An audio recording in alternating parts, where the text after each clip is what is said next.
साथियों, जय भीम, जय भारत, जय संविधान। आज आपके बीच में एक महत्वपूर्ण अपील को लेकर आया।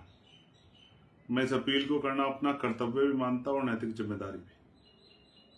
साथियों, डॉक्टर बाबा साहब अम्बेडकर ने कहा था कि हम प्रथम और अंतिम भारतीय हैं। एक भारतीय होने के नाते भारत पर जो हमला हुआ है पहलगांव में, मैं उन परिवारों की पीड़ा को समझ सकता हूं जिन परिवारों ने अपनों को खोया। किसी ने अपना पिता खोया, किसी ने अपना बेटा, किसी ने पति, किसी ने अपना भाई। इस आतंकी घटना से पूरे देश के मन में, हर देशवासी के मन में व्यथा। हर कोई चाहता है कि इस आतंकवाद का मुंह तोड़ जवाब दिया जाए। लेकिन साथियों,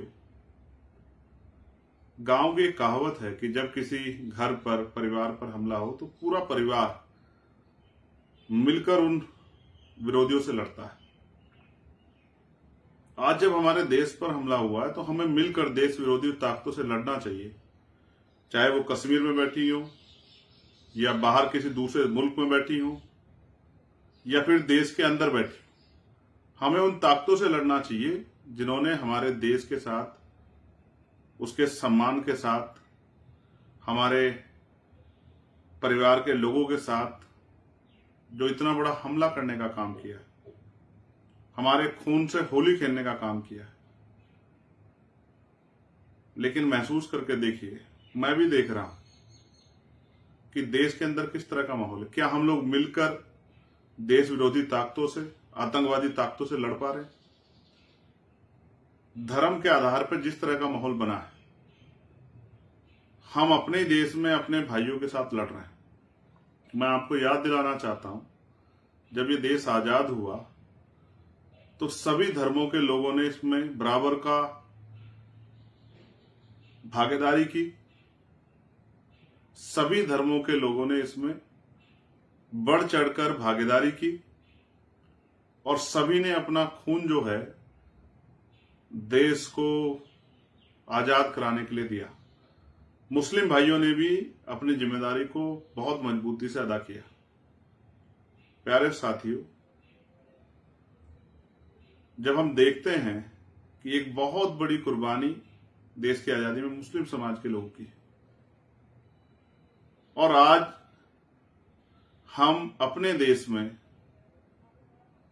मुसलमान भाइयों के साथ जिस तरह की हिंसा में शामिल हो रहे हैं, तो मेरे मन में ये खतरा पैदा होता है कि जो दूर बैठा दुश्मन है, दूर किसी देश में या देश के अंदर ही, उसने यही सोचा होगा कि किस तरह देश के अंदर आंतरिक जो है एक युद्ध छिड़ जाए, कि देश के लोग आपस में अपने आप लड़ते रहें। दुश्मन यही तो चाहता है और हम उस दुश्मन के मंसूबों को कामयाब कर रहे हैं। तो हम उसके मोहरे, उसकी टूल किट नहीं है तो क्या है?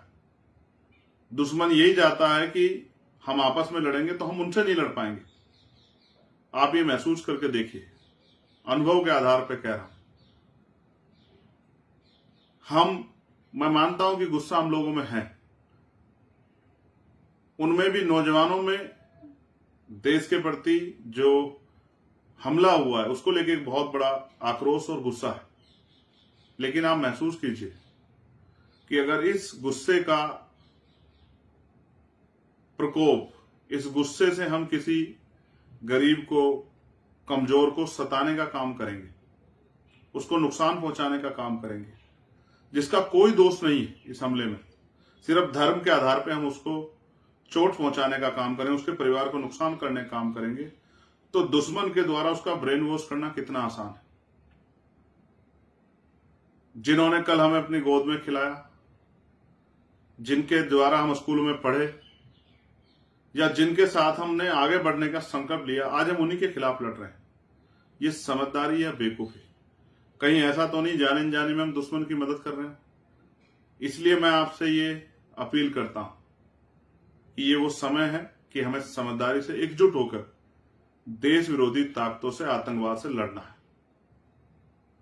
मैं आतंकवादी ताकतों को भी ये कहना चाहता हूं, भले ही देश में हम अपने हक अधिकारों के लिए सरकार से रोज संघर्ष करते हैं, लेकिन जब देश पे हमला होगा तो हम सब लोग एकजुट होकर देश विरोधी और आतंकवादी ताकतों से मिलकर लड़ेंगे। ये बात मैं स्पष्ट रूप से कहना चाहता हूं, क्योंकि देश पहले, देश का सम्मान पहले। लेकिन मैं नौजवान भाइयों से अपील भी करता हूं कि दुश्मन की चाल में आके देश में अपने साथ रहने वाले भाइयों से ना लड़े और ऐसा माहौल ना बनाए कि दुश्मन बिना कुछ करे जीत जाए। मैं सरकार से भी अपील करता हूं, बहुत जल्द, इतना बड़ा हमला तो हो गया, बहुत जल्द अमरनाथ यात्रा आ रही है, उसकी सुरक्षा के पुख्ता इंतजाम करें जिससे श्रद्धालुओं पे कोई खतरा ना बने। और जो आतंकवादी जिन्होंने ये घटना को अंजाम दिया है, हमारे खून से होली खेली है, उनको बिल से निकालकर ऐसी कठोर से कठोर सजा दें कि दोबारा कोई इस तरह की घटना करने से पहले 1000 बार सोचे। लेकिन साथ साथ मेरी देशवासी से अपील है कि जो दुश्मन चाहता है वो ना करें, अपने भाइयों से ना लड़ें। आप सभी का बहुत बहुत आभार। मेरी ये राय इसलिए है क्योंकि मैं भारत का जागरूक नागरिक हूं और आपसे भी अपील करता हूं कि समझे कि हमारे देश के साथ कोई खेल तो नहीं हो रहा है। अभी तो दुश्मन हमसे दूर है, उसकी पहचान भी हमसे दूर है, लेकिन मुझे उम्मीद है कि अब हम समझदारी से आगे बढ़ेंगे और मिलकर दुश्मन से और देश विरोधी ताकतों से, आतंकवादी ताकतों से लड़ेंगे। हमें यह भी समझना होगा कि दुश्मन भी ये चाहता है कि हम आपस में लड़ें। भाई, भारत के मुसलमान का पाकिस्तान के मुसलमान से क्या मतलब है? हम किसी की कई की सजा दूसरे को नहीं दे सकते हैं, ये न्याय का सिद्धांत भी नहीं।